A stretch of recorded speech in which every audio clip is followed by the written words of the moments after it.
If there's one motto that Hollywood has learned to live by, it's bigger is better. Film historians tend to credit the 1-2 punch of Steven Spielberg's Jaws, released in the summer of 1975, and George Lucas's original 1977 smash Star Wars with ushering in the era of the big summer blockbuster. And in the intervening years, these blockbusters have only gotten more epic and more expensive. 1991's Terminator 2 Judgment Day was the first film to cost over $100 million to produce. But when it comes to the costliest productions ever, it's telling that it's not even in the top 10. Adjusted for inflation, these are the blockbusters that broke the bank, the 10 most expensive films of all time.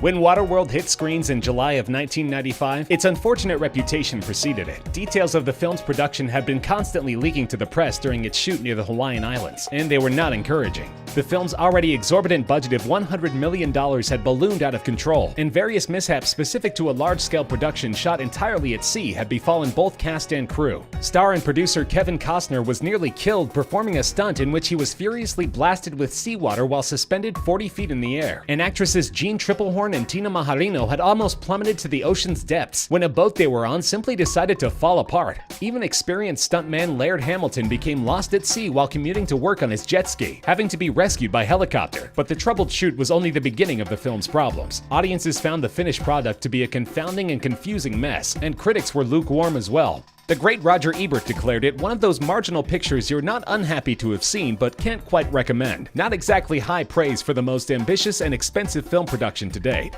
Even after more than 2 decades and countless high-budget blockbusters, Costner's epic boondoggle checks in as the 10th most expensive film ever made, with a final budget of $172 million, equivalent to nearly $276 million in today's dollars.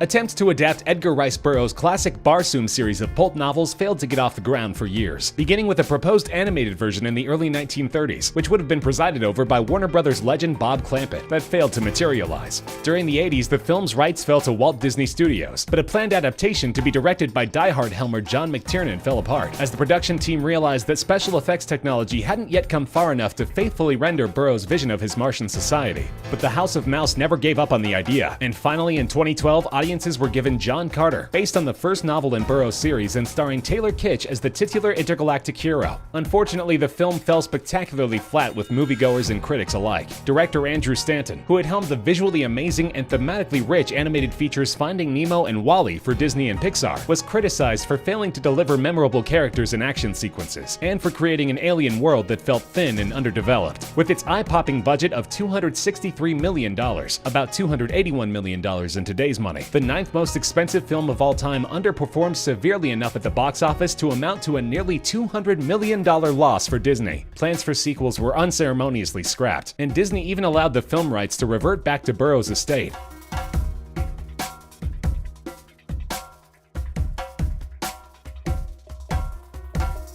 The Harry Potter film series is as universally beloved as J.K. Rowling's classic novels, with its child protagonists literally growing up before audiences' eyes throughout its 8 installments. They might have begun as precocious preteens in the debut chapter Harry Potter and the Sorcerer's Stone, but just like their characters, Daniel Radcliffe as Harry, Rupert Grint as Ron, and Emma Watson as Hermione had become angsty teenagers as the series was nearing its conclusion, and the storyline had become considerably darker as well. 2009's Harry Potter and the Half-Blood Prince, based on the 6th book in the series, tells a harrowing enough tale that it at times edges close to outright horror, featuring the shocking death of beloved Hogwarts headmaster Albus Dumbledore. The film brings its young protagonists face to face with fear and hopelessness, while setting the stage for the triumphant final act, Harry Potter and the Deathly Hallows, which would be split into 2 films. Half-Blood Prince would become one of the best-reviewed films in the series, and like the rest of them, it was a decisive financial success, grossing nearly $1 billion at the worldwide box office. It's a good thing, too. Not only is it the most expensive film in the series, it's the 8th most expensive film of all time, with an adjusted budget of $285 million.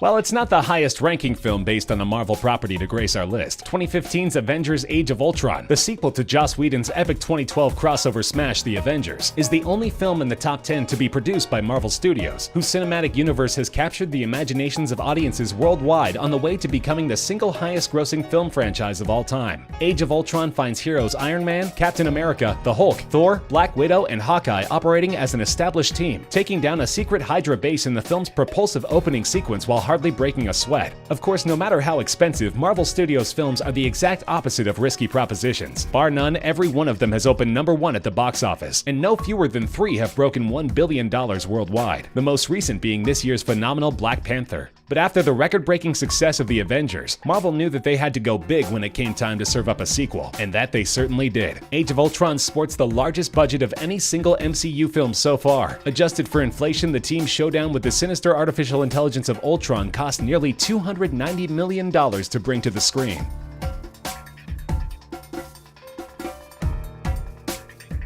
If there's one film you probably didn't expect to see on this list, it'd be this one. Released in 2010, the animated feature Tangled is a humorous retelling of the Rapunzel fairy tale, part of a brief trend at the time of giving classic fairy tales the snarky animated update treatment. You may be wondering how any animated film could top the budget of Marvel Studios' most expensive outing, but it makes a little more sense when you consider that the film was in development for 6 years, during which time its animators constantly pushed the envelope of computer animation technology. For example, the production team decided early on to present the film in the style of a classical oil painting, in an attempt to bring the intuitiveness and warmth of hand-drawn animation to CGI. Animating hair also turned out to be considerably difficult, which was a major roadblock considering that this was a Rapunzel story, and animators kept trying new techniques and software suites throughout the film's long development. In the end, Tangled proved to be a critical and financial success, earning praise for its spectacular animation and even inviting favorable comparison to Disney's classic works, while cleaning up at the worldwide box office to the tune of nearly $600 million. After marketing costs, however, such a performance was necessary for Tangled to turn any profit at all. Shockingly, it's the 6th most expensive film ever made, with an adjusted budget of a whopping $292 million.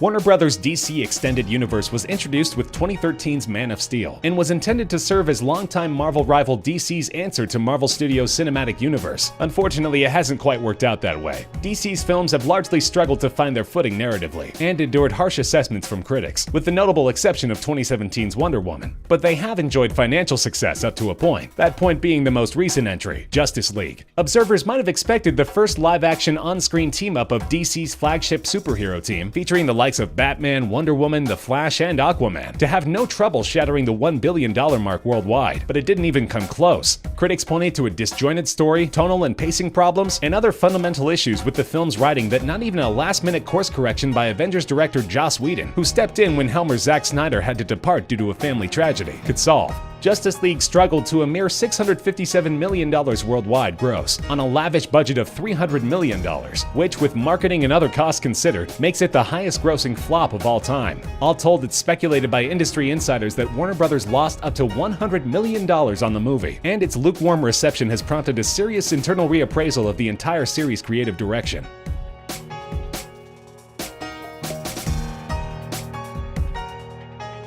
Along with Fox Studios' X-Men films, Sam Raimi's original Spider-Man series went a long way toward establishing the look, tone, and storytelling conventions of the modern superhero movie. Its first 2 installments, released in 2002 and 2004, were met with widespread praise and boatloads of money. And for the 3rd film in the series, Raimi planned to indulge in some fan service with a plethora of new villains, including Thomas Hayden Church's Sandman and fan favorite Venom, whom star Topher Grace left long-running sitcom That 70s Show to portray. Unfortunately, this meant that the film suffered from what is now commonly known as villain bloat. Critics accused it of sluggish pacing, related to its attempts to shoehorn in too many characters, and also noted that it lacked the humor and personality of the first 2 entries. Although the film performed respectably at the box office, grossing $890 million worldwide, the creative stagnation was enough for Raimi to scrap plans for a 4th installment, allowing the series to be rebooted with a new cast and crew for 2012's The Amazing Spider-Man. It goes to show that more money, villains, and storyline don't always translate to a terribly compelling film. Even its staggering earnings and ridiculous adjusted budget of $304 million couldn't keep Spider-Man 3 from becoming the nail in the coffin of its series.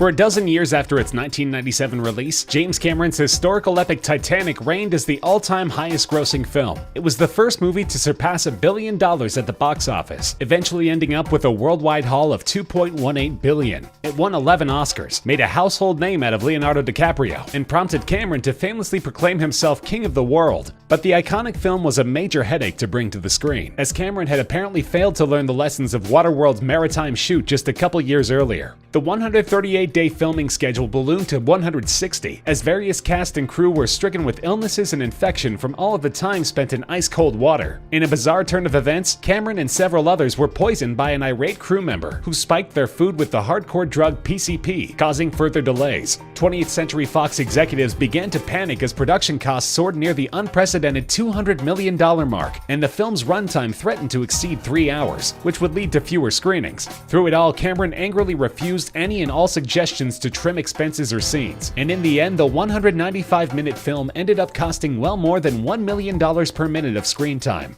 Of course, the suits at Fox ended up grateful they hadn't pulled the plug when Titanic proceeded to annihilate every box office record, but they could be forgiven for sweating a little during production. The most expensive film ever made at the time, Cameron finally brought Titanic in for just over $200 million, or about $305 million in today's dollars.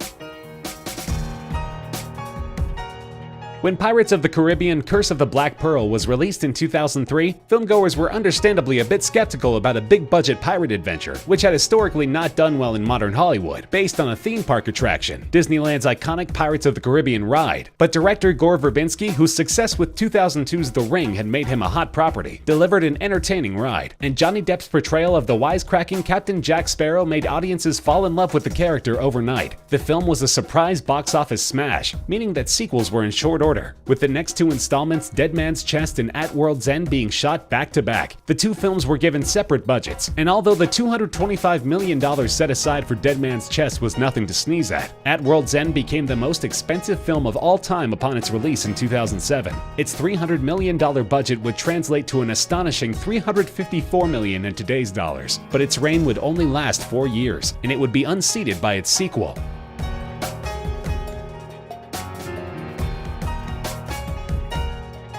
On Stranger Tides arrived as the first Pirates of the Caribbean film not to be directed by Gore Verbinski, and also absent were series regulars Orlando Bloom and Keira Knightley. And while critics weren't terribly impressed, audiences were absolutely thrilled. Reviews took the film to task for serious writing problems, and the absence of Verbinski's sure-handed presence as director was noted. But Johnny Depp's charismatic presence and the film's eye-popping spectacle won over moviegoers in spite of the film's mixed reviews. On Stranger Tides shattered all kinds of box office records upon its release, and it's a good thing, because it took an absurd amount of money to bring to the screen. The 106-day shoot employed state-of-the-art 3D cameras similar to those used to shoot James Cameron's superior technological achievement Avatar, which incidentally is the highest-grossing film ever by a wide margin. 10 different visual effects houses contributed to the movie's 1,112 CGI-assisted scenes, and Disney pulled out all of the stops to ensure that On Stranger Tides would be a feast for the eyes on par with Cameron's reigning box office champ. The strategy paid off. On Stranger Tides raked in over $1 billion